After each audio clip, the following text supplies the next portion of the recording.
Thank you for joining us today. I'm really excited about this field and seminar, and I'm really delighted to welcome Professor Ronald Barnett of UCL, who's going to talk to us about his critical theory of higher education. I've been following Ron's work for several decades. I'm afraid it is decades now. I was thinking of a way to be polite, but it is decades. There's a fantastic body of work which really, I think, culminates in Ron's latest book, which is called Realising the Ecological University. And I think one of the reasons that I really like Ron, I'm only going to talk for a minute at the most here, but I would like to say why I like Ron's work so much is that he's able to make those connections between the things that a university is for at the local level and the bigger picture that operates. So the book itself is quite complex in terms of its organisation, super complexity in some ways. So it's called Realising the Ecological University. The subtitle is 8 Ecosystems, Their Antagonisms and a Manifesto. Part 1 is an introduction. Part 2 explains each of the 8 ecosystems. There's an interlude in the middle of those 8 ecosystems where there's a summary. Then it's all pulled together. Then there's a manifesto. Then there's a kind of revolution. And I just want to read out 2 or 3 sentences from one paragraph which come right in the middle of the book, just before the interlude. I think all books should have an interlude, by the way. If you're working on a book, put an interlude in there. But just before the interlude, Ron develops his ecological culture in the shape of a pyramid. Okay, so he's trying to help us understand how all of these things connect together. He's trying to join the dots. And the pyramid's got 4 sides. And the sides are known as the culture of planetary health, the culture of critical discourse, the culture of epistemic engagement, and the culture of selflessness. They're the 4 sides of the pyramid. I'm just going to read to you about the last of those sides and how Ron describes it, because it captures how we moved from this very complex organisation to being able to talk about universities in ways which I think are really humane and really relatable to many of us who work in the sector. And he says the ecological university has a culture of selflessness. This is far from easy, for the world calls for show, for projection, for claims about excellence and world-classness, for evidence of impact and for visibility. In taking on an ecological culture, the university rejects showiness and instead works its wonder and its magic quietly, carefully, diplomatically and selflessly. And I think statements like that really capture what the university is for and how that's in tension with a lot of the organisation of the higher education sector. And so I'm hoping Ron can talk about those things a little bit more over the next hour or so and explain these ideas even more. So Ron's going to talk for about half an hour, 40 minutes, and there'll be plenty of time for questions. That's the structure. Ron, thank you very much. Okay. Well, thank you very much, Steve. Thanks for a great introduction. Without more ado, as they say. But having said that, just strolling through, coming down Oxford Road, the sun is shining, students are out, absolutely fantastic. As I was saying to Steve as we walked along the corridor, increasing literature these days about the end of the campus university. We're all online, we're all ducking, diving, we don't have to engage with each other face to face. It's magic to me to see all of that fervent of human interactivity. And perhaps I'll pick up some of that as I go along. So, towards a critical theory of higher education, an ecosystem approach. My partner tells me my head's in the clouds. Okay, but I like to feel my feet on the ground. I've worn most of the t-shirts, probably pretty well all the t-shirts there are in higher education over the years, from being a very junior administrator and working up the greasy pole. So I've spent my life in higher education and have been absolutely committed to it. But why have I spent my life in higher education? Is there anything special about higher education? And universities? Let's come in and probably... and I distinguish, by the way, between higher education and universities, and probably say a little bit about that. But here's a little anecdote. At school and university, I failed all my exams over and over and over again. And I don't think that's irrelevant to the way I've come to higher education. To me, there is a profound gap between the reality of higher education and its possibilities. And I've been trying to explore that gap over the last 50 years, can you believe? And I think that's part of the background here that you might want to hang on to as I go along. It's no problem at all. It's very easy to become very pessimistic, and actually that tension between pessimism and optimism has been lurking there in most of my work over the years, and I fluctuate. Some days I get up, miserable sod, other days, feeling that there are possibilities still in this crazy, difficult world for higher education universities. I've just come back over 2 or 3 weeks ago from a conference in India that I helped to run. And that's an effort on the part of some of us, and now we're trying to develop into a huge movement, worldwide movement, to humanise education, not just higher education, education in general. And we have people who are working in very difficult community and rural situations, in impoverished situations right across the world. I think the time has come, to try to do something. At least, rolling up my sleeve with a few others trying to do something. So that's the optimist Ron Barnett. You may see signs of pessimism creeping in. But we've got to wrestle with the pessimism and see where we can go from there. Heckle, whatever, have a conversation, but I will stop, and Steve is going to make me stop. So what image will come into the mind if we think about higher education these days, or if you stop politicians in the streets, as it were? What image now forms about higher education? Is it a sorrowful line of academics having been given their redundancy notices, carrying away their belongings? Or is it an encampment of students? I was in Spain recently, a lesser university on the outskirts of Barcelona. They had their enormous encampment demonstrating against Gaza. Or is it, as you might see an old glossy white paper coming out of Westminster, scientists in their lab with a breakthrough innovation? Or my concern, is it the course documents with their learning outcomes? Absolutely anathema to higher education of the kind I've been trying to promote. Or is it, think of America, think of university principals being summoned in front, harangued in front of Senate committees and being given virtually their marching orders? Or is it now the student producing their essays largely with the help of ChatGPT? So different images of higher education, what forms in your mind?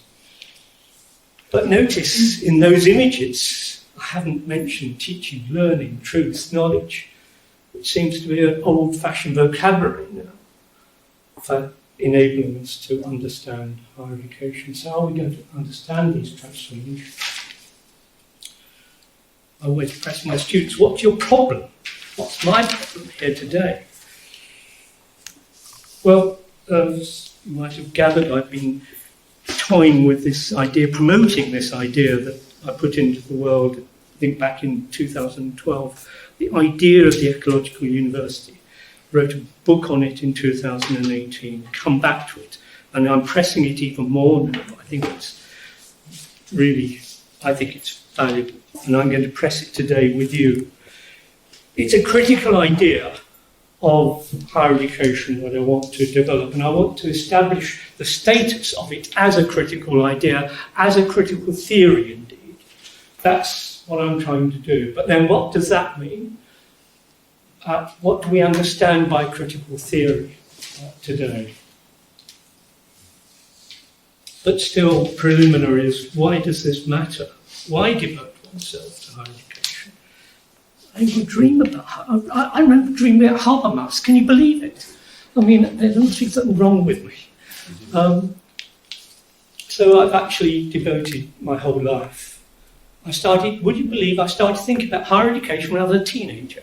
In the 1960s, we began to establish the mass higher education system. There was a big phalanx of new universities formed in 1963, both greenfield universities and technological universities. And we had the polytechnic system, we had the binary system developed. The ferment of ideas, thought, even letters to the Times about what a university was. So I started thinking about it even then. But why? What is so special? Why are we here? For me, I still want to cling on romantically, stupidly, to the idea of higher education as an emancipatory space in society, in the world. We can talk about that. It's very interesting how the concept of emancipation is disappearing now, but I want to hang on to it. I mean, you look at the mission statements, you've got the, of course, white papers, but I mean, where do you see even passing mention of critical thinking these days? And I want to hang on to the idea of universities as spaces of thought. And all this is now, it seems to compromised in the crazy world that we're in. Do you feel that? Don't you feel that? It seems to me around the world, for all sorts of reasons, and I want to articulate some of them, the room for this kind of higher education, this kind of university, is now closing in so many ways, and we'll try and articulate some of this. So the question is, the problem is, do we have the possibility of possibilities? How about that for a phrase? The possibility of possibilities. And I want to try and establish what it means to address that question. Do you remember in the 1970s we had Donald Shon with his idea of the reflective practitioner. He didn't get it quite right in my judgment, but it's still a nice phrase. And the question is, therefore, do we have the space to be, encouragement to be reflective practitioners anymore? Or do we just get with the program? Just get through the day, get through the emails, and so on and so forth. Is this, the questions I'm raising here, are they just questions for odd characters like me, the philosophers and theorists of higher education, or are they really biting questions that we should all be addressing? Which is what I think they are. These questions should concern everybody in higher education. As I've worn pretty well all the t-shirts.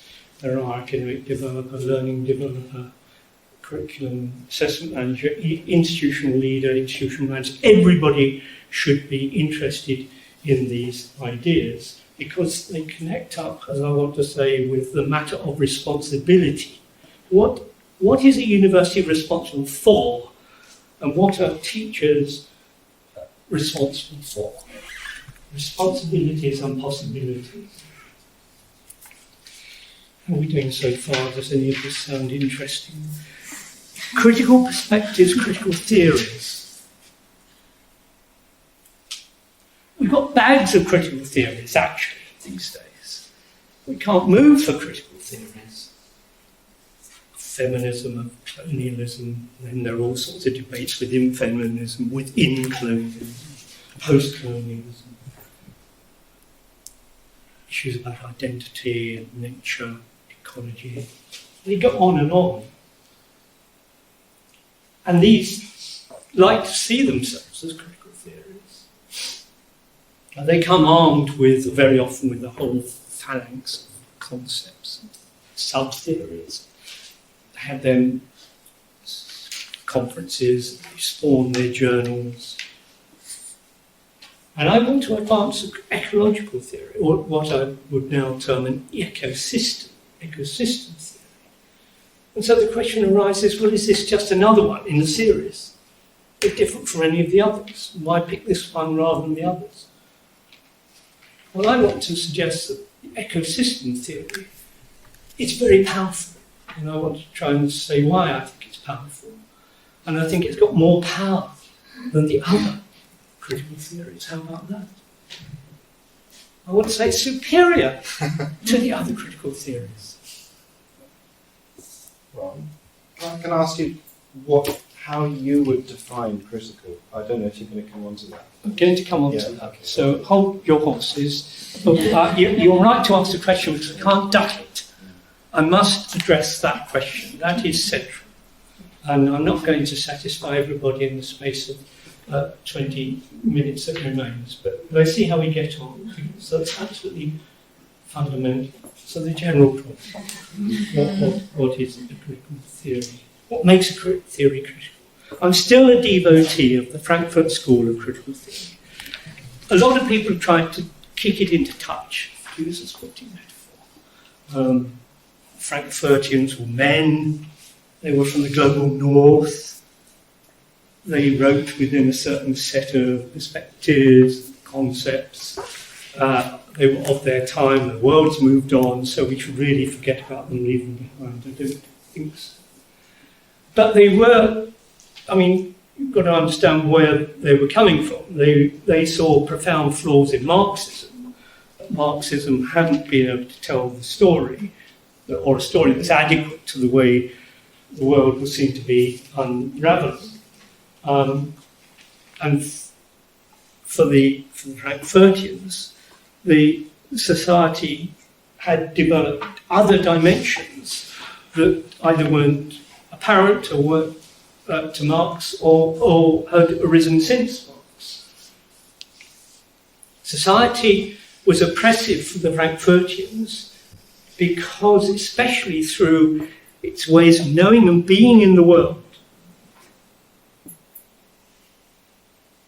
we were told, particularly through educational institutions, that we lived in an enlightened age.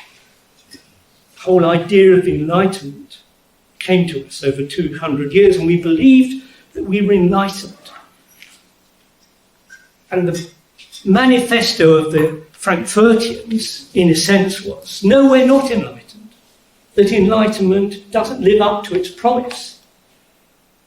That society is sabotaged and undermined in all sorts of ways. And far from being enlightened, the reason that it said it valued was itself oppressive. It had led indeed to Auschwitz. Reason had become instrumental. It had become a particular kind of reason. And Habermas since has tried to shore it up and tried to identify different strains of reason which are less instrumental. But the point is that reason, understanding the world, no longer offered enlightenment, and it wasn't at all clear that any kind of enlightened understanding of the world was possible anymore. But standing back to answer the question, to try to begin to answer the question, what is critical theory? It's trying to do a number of things. It's analytical. It tries to take a serious account of the way the world is, and it wants to inject values into those accounts, and it wants to offer a kind of beginnings of a program for action. So you've got those four elements all scudding around there in the idea of a critical theory. I know that won't satisfy everybody, but I'm conscious of time and I want to make an argument. We can come back to any of this. Everything, as I say, is a debate. As I say, we have a string now of critical theories which will claim to be doing all of that. But note that the Frankfurt School saw itself as offering a total understanding of the world. Of course, we can criticise them for being partial in all sorts of ways, but that's what they saw themselves doing. Even though, to pick up Steve's very generous introduction, even though they felt that their analyses had local application. And as I say, all of that is now critiqued, and Frankfurt School has its many successes. And we see many of those successes being picked up in the literature about higher education. Quite right, nothing problematic about that at all. On the contrary, they've helped me understand myself better. That's quite global, man, in global law. They are particular theories, though, I want to say. They constitute a series of particular theories. And I want to try and press the character of the ecosystem approach as against all of that. Just by the way, although it's beginning to make a bit of a comeback, we went through 20, 30, 40 years without any mention of social class. But that, by the way. So, what would a critical theory of and for higher education look like, given what I've said about the character of a critical theory? It should be able to depict higher education as such in its totality. It's got to be ambitious. And there's every good reason to be ambitious in that way, because higher education now has geopolitical dimensions to it. It is a total formation. Here you are, you walk down Oxford Road, you see the students from all over the world, ducking and diving, coming in and out, and also all that kind of thing. So we've got to depict higher education in its totality. We've got to indicate its impairments. Frankfurtians were concerned to identify the malign aspects of life, of modernity. And that's what we have to do here in the broadest way.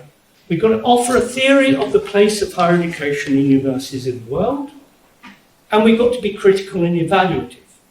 But our critiques have to be founded on what the Frankfurtians would have called the objective conditions of the world.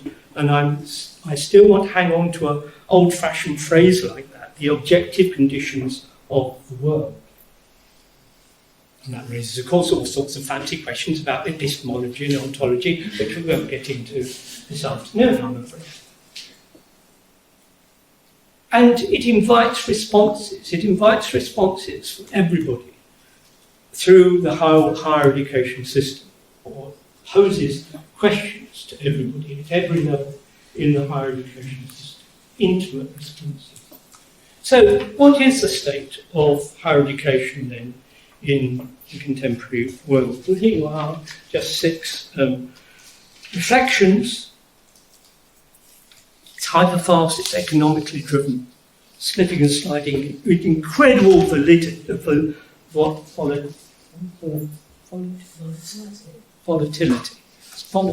This is what happens when you get to my age. Incredible volatility. Don't you feel this? I feel this. You go around the world and things are changing so rapidly, and all our assumptions suddenly disappear overnight. Lots of debate. Tang wrote a book called Cognitive Capitalism 2010, but it seems to me already that's been overtaken. We're now into an even faster new kind of what I call electronic capitalism. Others use algorithmic capitalism, digital capitalism. I quite like the phrase. Haven't seen anybody else use it yet. Electronic capitalism. And we have to, we're told to get with the program. Students have just got to get with it, become digitally literate. Volatile labour markets, disturbing the relationship between higher education and work. What is it to prepare students for work in a world in which we can no longer understand what work is, but certainly not what it's going to be, even in a year's time. Fragmenting state of what it is to be a student. What the heck is it like to be a 19-year-old person in this crazy world? The politicians wonder why they're not going to work. It's evident.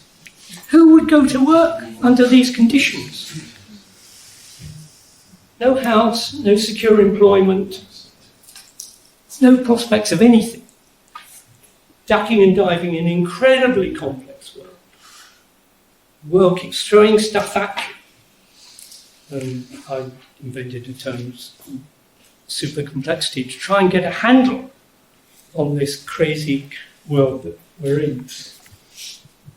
And students, of course, inevitably are terribly anxious about the world. They're facing problems about self-identity, understanding themselves, their possibilities, their responsibilities in the world. They're being harangued with and bombarded with different images of what they should be, what their responsibilities and possibilities should be. Geopolitical shifts. Will Manchester next year have its Chinese students coming to it? Who knows? May not. Know what happens to Manchester. Huge geopolitical shifts going on now, all across the world. Some good, actually, coming through as a result of all of this. I mean, countries in Africa are working together in ways they didn't used to, trying to establish different relationships with universities in the global north, so on and so forth. But anyway, a ferment, geopolitical shifts, a new complex of human needs. What is it to be a person, to be a human being in the 21st century, in the mid-21st century, with all of those challenges, physical, cognitive, experiential, coming at you. And then what I call a violent instrumentalism. I haven't seen that term used, but to me it's violent, the instrumentalism of our age. And it affects everything, nature, people. I'm very lucky at home. I've got Richmond Park. I don't know whether any of you know Richmond Park on the doorstep. It's a massive, massive park in London. It's got 600 wild deer in it. And they're right on my doorstep. And there I'm able to, as it were, escape. And it sets up nice problems. So when I have a deer in front of me on the path, I feel I'm invading the space of the deer. But how many people feel like that these days in an instrumental age? So I've developed what I call an ecosystem approach to higher education, understanding higher education.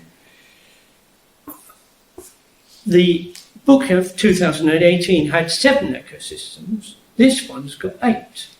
And now you get value for money. You've got 10. And this has only really come to me, and I feel I can't escape these 2 extra ones that I put in. And I've now segregated them. But I just wave it at you. I'm sorry, I'm a dinosaur. I wish I could put up a lovely diagram in front of you, but nevertheless, you will be able to see that. I think it's basically the 10 ecosystems, all ducking and diving, swimming in and out of each other in great ferment, okay? That's all it is. I'm trying to get a sense of the difficulty of being a university amid all these different ecosystems, okay? And I carve them up, and I distinguish between, in this book, between what I call 4 ecosystems of the interior, those that are particularly associated with universities: learning, being, knowledge, and culture. And then 4 ecosystems of the exterior: the economy, society, the polity, and nature. But, as I say, you get value for money. I don't just go on reproducing old stuff, although that only came up 3 months ago. You get new stuff. And now I distinguish them in this way. And it's quite interesting how my thinking is going on right now, that I've come to this structure. Knowledge, learning, and the individual student, if you like, the individual member of staff. Call them ecosystems of the interior. They're here and now, visibly. Culture is a very interesting concept that I've been playing with all my life. Very complex. I wrote a book about it with some colleagues, which is kind of hybrid. When I grew up, we understood universities as institutions of culture. Can you imagine that? Of course, all that's gone. But still, we barely talk about culture in any serious way. But nevertheless, they are cultural institutions, whether we like it or not, whether we're prepared to accept it or not. But culture is a hybrid kind of status, it seems to me. It's about what we do, how we relate to each other in this extraordinary institution we call a university, but it's also out there in the wider world. And then you've got these 5 ecosystems of the exterior: society, economy, polity, digitalisation and law. Those last 2 are new in this series. I can't escape the digital world. I wanted to pretend that it was just a means, but now it's become an end in itself, and it has to, I think, come in here as a major ecosystem in its own right. And law has to be there. Remember, I speak sniffily about learning objectives. Learning objectives is part of the law that we have to submit to. And you get a whole panoply of rules and regulations which are endorsed by the state. So it's all part of the law. And then you've got nature beyond all of that, which is now, I've hided off into a segment of its own. But anyway, just get the sense that this is what it is to be a university these days. Any senior leader of a university, they might not have this vocabulary, they might not see it in this way, but they're having to duck and dive amidst all of these ecosystems. Of course, it's very interesting, I say, that those 5 down there, 5 is a greater number than 3. The ecosystems of the exterior are bigger and more powerful than the ecosystems of the interior. There's a theorem for you. And that helps to understand the way we are now as universities in the world. We've been sucked up into the apparatuses, I hear Althusser, ideological apparatuses. The university is being increasingly sucked up into these external apparatuses, or as I call them, ecosystems. Heckle, all right? I'm doing all right. Biology. I was just thinking, where physiology, is that within your learner? Is that where you're thinking? Go on, say that. So, we're all made of cells. Yes. And the cells have a very old history, and we now know from biology that we are affected by cellular evolution. We are affected by genetic factors in the environment, so we're sort of wired in to each other. This seems to be important. So I don't know. I mean, is well, thank you very much. That's very good. I mean, you're offering us a kind of theory of the individual self and reminding us that we are material, we are part of nature, and that's really important here. And it's an issue, a theme, although not as sophisticated as that I've been ducking and diving with in some of my work. What is it to be a person, to be a student? I think we've, as I say in one of my books, in a humorous aside at the end, the fate of the modern world started with Descartes, who pretended that we were just this stuff up here. Absolutely ridiculous. Anyway, and I'm going to say a bit more about Descartes in the book I'm writing. Features of the ecosystem approach. It's structural. I believe in structures. They're not figments of the imagination. They're very powerful. They're global. The whole Earth is here, implicated in this global system theory. Humanity is there, but it's now has its place not only amidst global ecosystems, but also nature comes in a very powerful way. And we can only understand the difficulties that we're in now because nature is presenting its calling card back to us. We having effected such terrible deformations of nature. It's coming back to haunt us now. And then it's fluid, everything's in motion. We don't know what the world's going to bring us any day. People say, well, world's always been in change. It hasn't. actually. I remember when I was young hearing on the radio, do you have that word in there? An interview with an older person who could remember what life was like pre-First World War. And you had a sense of unchangingness. The world has suddenly speeded up and all the data showed it since the Second World War. And the world is going crazy now with digitalization. And we see the effects daily with all the instability that and other things are bringing. Impairments are real here, but they need to be untangled, and that each ecosystem will have its own kinds of impairment. There is hierarchy here. I don't know if any of you have come of crazy philosophers and are interested in the so-called flat ontology theory that's been developing. I say absolutely not. Ecosystems are internally hierarchical, and ecosystems one to another are hierarchical. The world is saturated with power. And this theory raises the question as to the distinction between crises and catastrophe. We have crises, and there's literature on crises in higher education. I've just contributed a paper on the topic into a special issue on crises in higher education.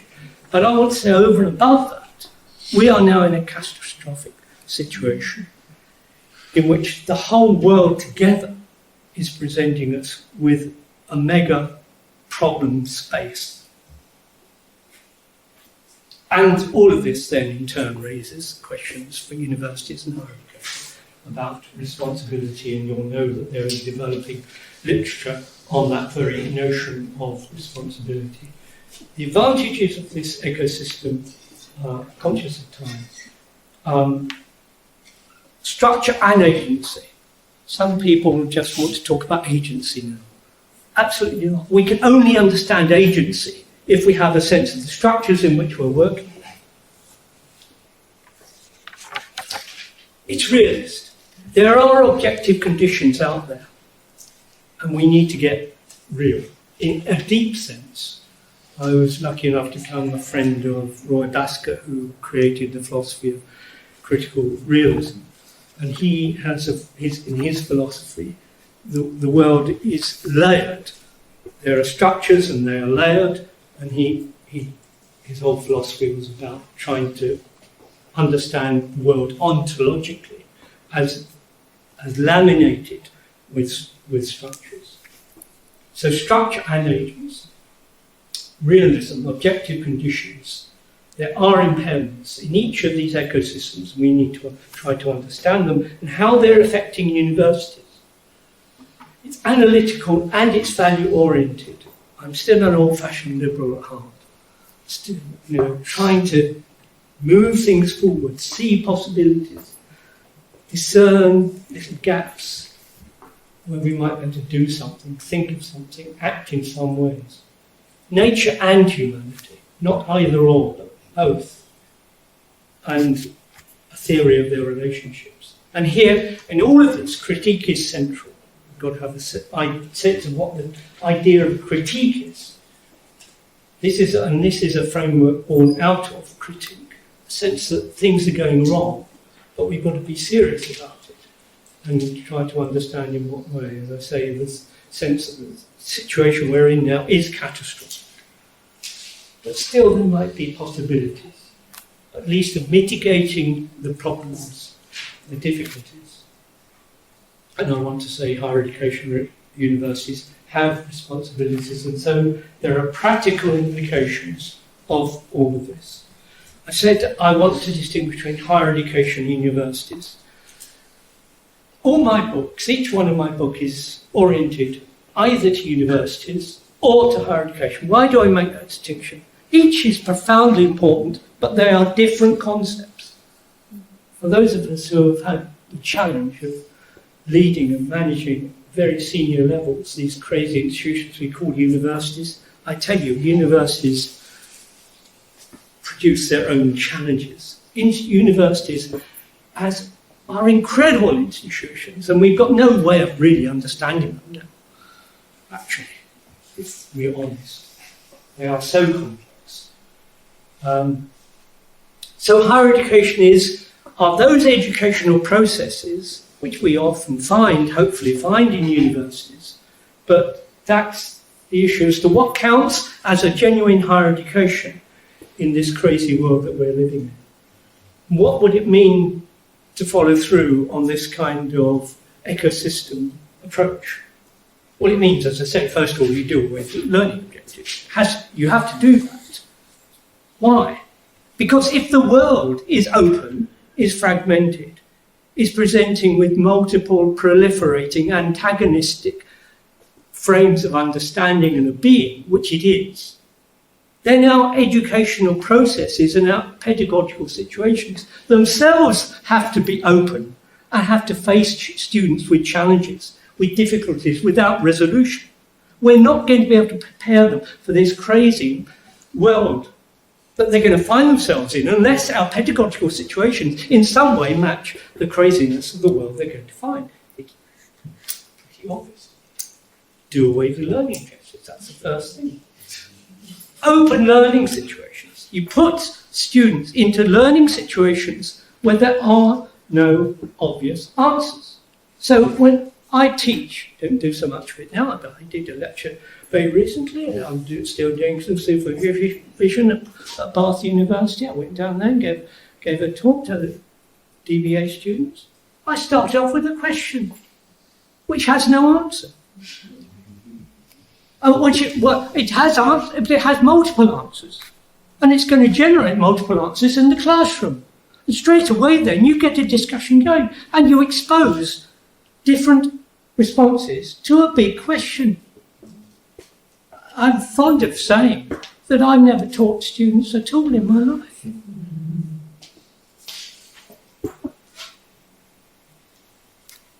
And I don't expect them to learn anything from me.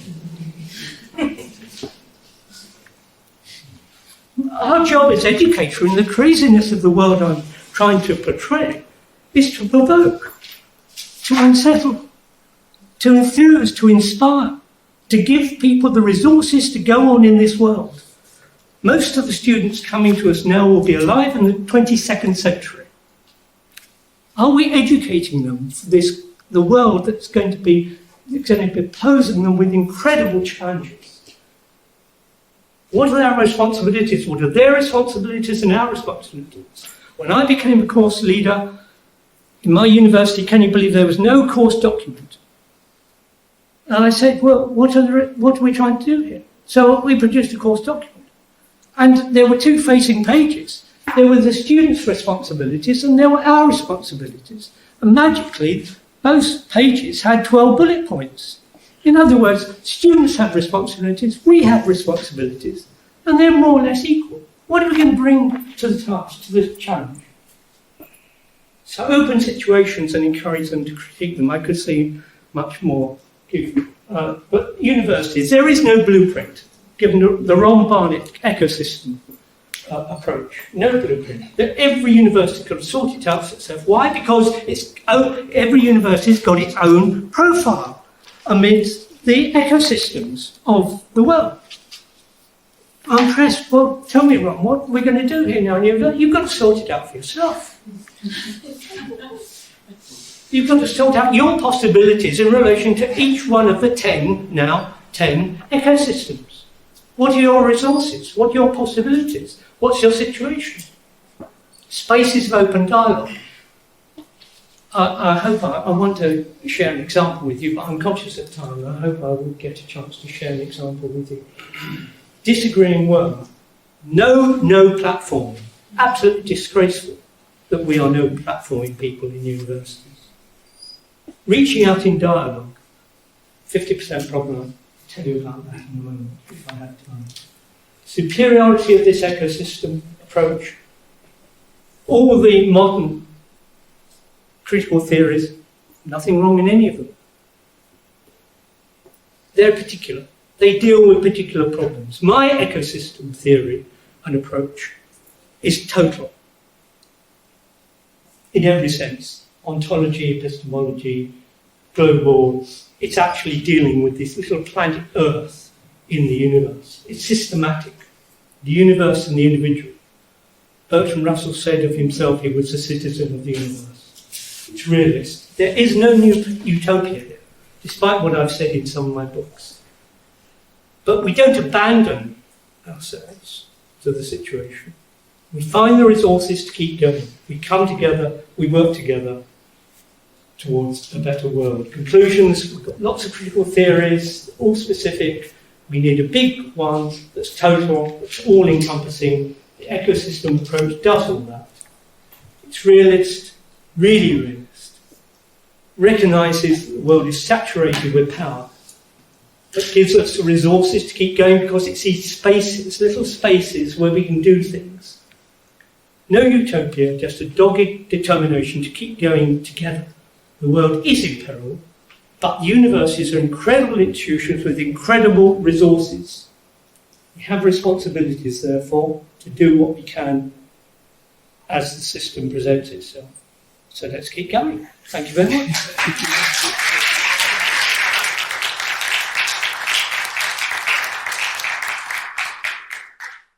Well, thank you so much. That was really, really interesting, and it's great that you ended something like let's keep going. So let's keep the conversation going. Are there any comments, questions, heckles, Mark? Thank you so much, Ron. This is my pleasure to read your work on the ecological investment. I read the book you published on the idea of the university in 2011, and I drew from your idea of the ecological university. And I was wondering, reading about the ecological university, which I've cited a number of times. It sounds futuristic. It sounds like you just mentioned it's not utopia. It's a university that has got collective responsibility. It doesn't serve its self-interest, but serve collective interest. It's a university with a conscience. Yeah. And I was wondering, how would you define the present-day university within the context of this?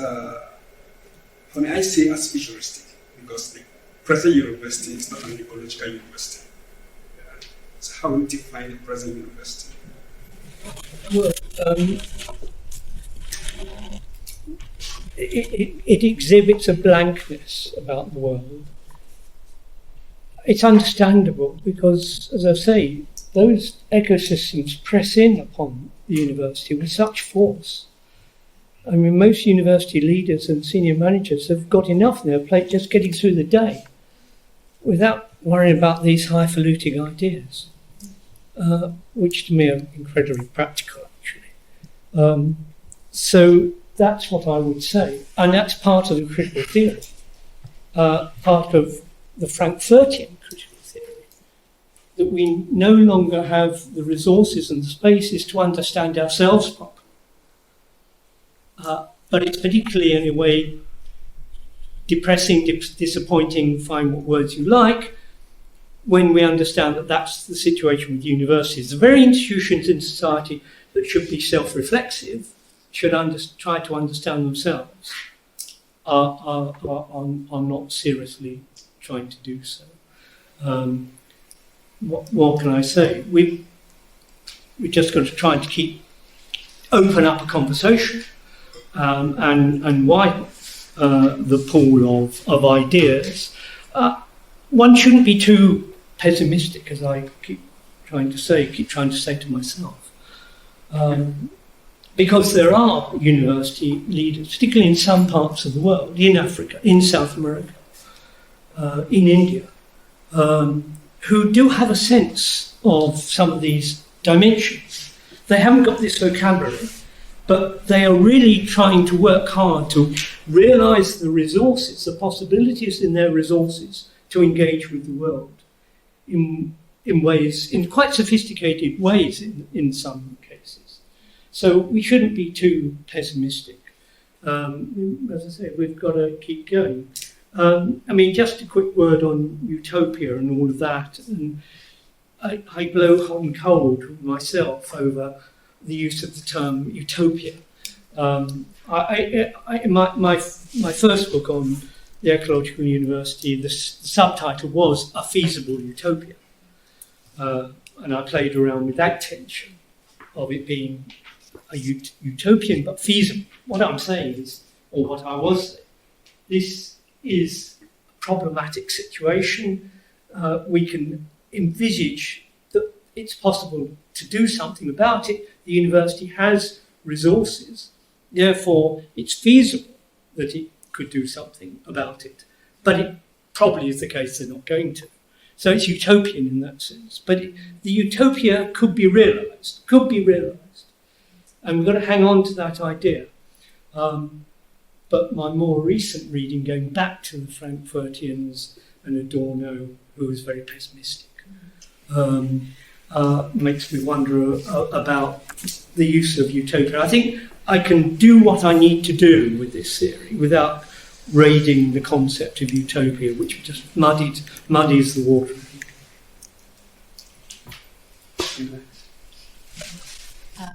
Thank you so much for your talk, Ronald. I'm a fan of your work as well.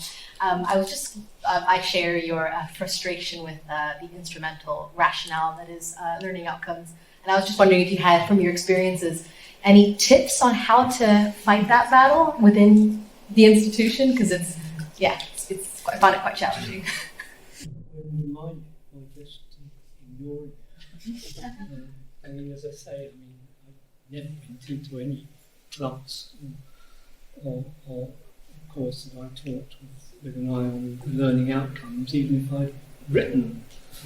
Oh, and by the way, I've worn all the T-shirts. I've written the regulations, and I've written the pro formas in the attachments that we have to read these days to our emails. I've done all that. So I know, I've seen it from all sorts of different angles. But we're clever enough to sidestep all of it. And as I say, we've got, by and large, the state police not much coming into our classrooms. Mm-hmm. We do have much more space than we sometimes think. We do. We have ways of constructing our pedagogies, and even our curricula. Curricula is a bit more difficult, particularly in some professional areas. But even there, we've got space in most in most systems of higher education to do things. So we've got responsibilities. I keep coming back to this term responsibility. We've got to use the resources and the spaces we have. Yeah, thank you for that. I wonder, you said that universities should pursue their own kind of change strategies, which is fine. But what are there any implications of your particular view of critical theory of higher education for how change might happen? For example, Stephen Brookfield, in his book The Power of Critical Theory, puts his kind of position in ideology critique, and hence the emphasis on exchange value rather than use value, in particular in England. And now we've got a Labour government that wants to see universities as engines of economic growth. So I just wondered how that situation positions itself against the implications of how change might happen, given your particular view of critical theory of higher education. Sorry for being so long-winded. No, well, I wish we had more time to tease all of that out. I have to go back and remind myself of what Stephen has said, having, again, read his work over the years. And I'm not sure from what helpful summary you've just given us, whether that there are tensions there between what Stephen is saying and what I'm saying. I mean, the whole notion of ideology critique is not one that, you'd want to throw senior managers and leaders unreflectively. We have to choose our language. very carefully if we're going to take people with us. And I mean, if I can just say this about Stephen, it's kind enough to quote something. You know, I'm very careful about what I say and what I write. And as I say, my books are always oriented to particular sets of audiences, plural. And I know it's not an answer to your question directly, but I'm very careful in how I try and present myself, depending on the audience I feel that I'm engaging with. And, you know, it's a great delight to me that, you know, senior people around the world magically, amazingly, they say, well, I've been reading your work for years, you know. So perhaps one is getting through without realising it. So this is very important, it seems to me, if we want to carry forward some kind of conversation. But the conversation is not only about substance, it's about processes. Very important, that's why I talked about right at the end there, the universities, open dialogue, reaching out in dialogue. The 50% problem, what's that? It means it's simply referring to the fact that in most countries, roughly, 50% of the people have had higher education and 50% have not. So what are we going to do about the 50% who have not had higher education? And that question is never raised. I'm sorry, I'm not answering your question, which is, I'm trying to get around answering your question, which is, I suppose part of it is about challenging the discourse in terms of that dialogue which is kind of present as in Stephen's book, and I think having that space, but I don't think in some respects that spaces, those free spaces are that prevalent. No, and they're not, and that's what I say, they're closing in all sorts of ways. And because we're in it, we hardly recognise how they are closing. You look at the systems around the world, and you see the way the politicians and the corporations, the digital revolution, all sorts of things are now closing the space for conversation. So, I mean, just as I say, on ideology critique, I mean, we've got to be careful about how we critique. I like to feel that my work is highly critical, but I'm going to take you with me without you realising it. That's the trick. That I write my book so that the managers and senior leaders, as they're dashing off to go off to China, and their PA says, well, I've just come across this book by this character Ron Barnett, just have a dip into it. And I'm trying to write in such a way that I will hook them for a page or two. That's all we can do. But we're only opening up conversation. We combat the system by being crafty.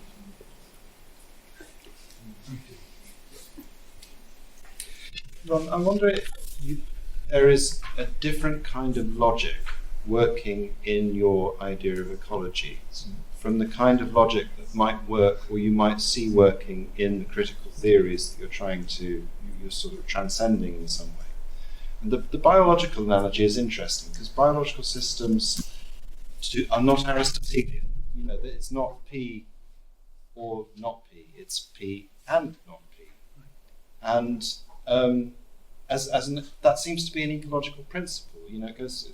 My world is systems and cybernetics, and you know, people like Warren McCulloch were pointing this out in the 1940s. So there is a logic to ecology which is not the logic that we normally think when we organise ourselves in institutions and disciplines. I'd get rid of the curriculum as well as learning outcomes, by the way, but yeah. Well, thank you very much for that. I'm heartened to hear what you're saying in a way. As I say, I read, I hesitate to use a phrase, but I read those lectures. them so far as I can. But they do seem to me to be rather precious, and they seem to be working within frameworks of their own. And I'm trying to open frameworks. Yes. I'm trying to destabilize frameworks. Just written a chapter about the myth of the framework, which is a phrase from Popper, by the way. So I'm trying to have my cake and eat it. I'm trying to say things in a space that's unstable, where we can't say anything with any definiteness.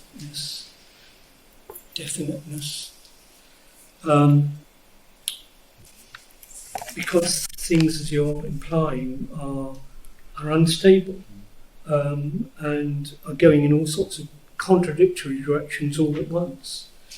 And that's the character of the world. And we've got to help our students understand that, but also our universities. And this gives me a space, if we've got time, I just wanted to share an anecdote with you. Why am I so concerned about university being a space of disagreeing world and no platform? Here's an anecdote for you. When I was an undergraduate, it was at the time of the apartheid regime in South Africa. We had an extraordinarily powerful South African sociology professor coming to Durham, where I was, to take up the chair of sociology from South Africa. Incredibly strong critic of apartheid. And one evening he invited a white apologist, another professor from South Africa, white apologist of the apartheid regime, to engage in a big lecture together. You had the two of them. And that still sticks with me. Profoundly educational. Two powerfully opposed positions, engaging with each other with respect, respectfully. Very interesting to see Hollis' philosophy of recognition now taking off. Can we develop our universities so that there are really spaces for antagonistic conversation? How about that phrase? So, Antagonistic. can I just ask them to link that to some of the other points that you were making? You talk about the immense resource of the university, and you're absolutely right. And you talk about our responsibility to try to make use of that immense resource in responsible ways. But increasingly it feels like that resource is out of our hands. So the decision to put on that debate between those two people, I think you're right, correct decision. But would we have the power to it's about ownership of the resource as well, and that does seem to have slipped in directions which are problematic, and it's probably going to slip more in those directions. Well, as I say, that's why I raise it, because I'm very concerned about the way in which universities are spaces for serious conversation and conflict are diminishing. And under those conditions, we're losing what it is to be a university, because if a university cannot do those things, then it's no longer a university. And the university, for me, has to do those things in order to get to grips with its position in the world, in which it is assailed by contradictory forces. How can the university work out its possibilities, its self-understanding, unless it allows those contradictory forces into itself? So this is a real problem that we have these days. But we undermine ourselves in universities. It's not just the ghastly vice-chancellors and senior managers and leaders. We do it ourselves. We get into little huddles. We form our little communities. We create our little journals and our conferences and seminars. We talk to each other. We have a community of 400 or 500 people in the world, and we'd rather talk to those people than the person next door on the corridor.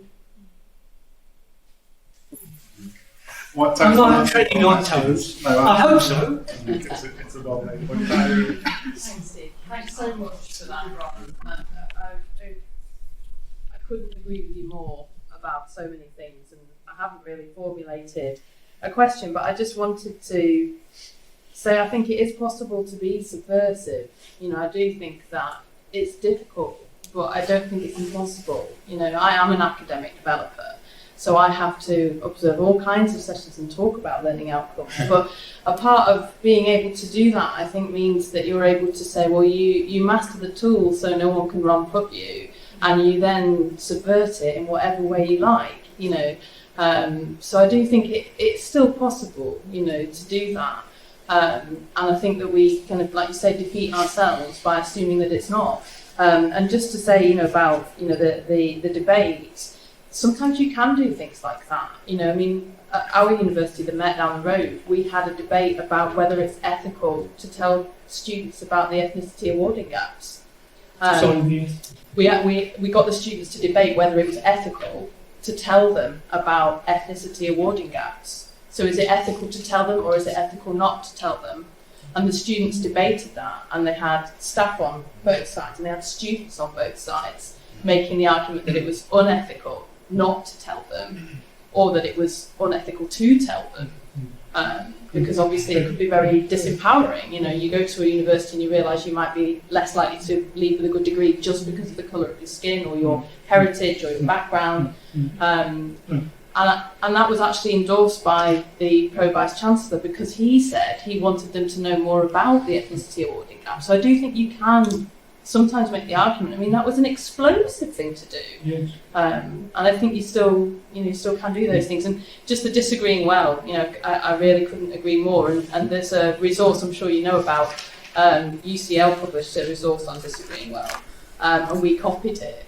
And again, you can use the digital sometimes. You know, I don't know. I found it easier to put things on a web page. Yes. So I just wanted to support you with that. Really. Thank you. Yes, by the way, the provost of UCL is a person called Michael Spence, and this is a big theme for him, and he's really trying to drive UCL forward as a space in which people can disagree well, and they're really picking this up and engaging with the theme itself in all sorts of projects going on in the university, as I understand it. So I think, as I say, there are spaces for us to work at all levels in university. And as I say, we shouldn't be too pessimistic. I'm often struck, don't do it so much now, but, you know, one's own university, go around being invited as a guest to other universities. Graduation day is very interesting. You've got the formality, you've got the informality. And very often, if things have gone well, if you listen, you can hear the excited students saying to proud parents in the tea and buns after the formalities in front of professors, lecturers, being here has changed my life. You hear that said quite often, something like that. Being here has changed my life. We are having profound effects of the most beneficial kind on students without realising it. And we've got no theory as to how we've done it. That is the extraordinary thing. I've got a theory, but anyway, that's another day. Okay, we're going to leave it there. We slipped over time. I'm going to take one for a drink in Crowbar over the road in the sunshine. You're all welcome to join us to continue the conversation if you'd like to do that. But for now, can we just say thank you to us?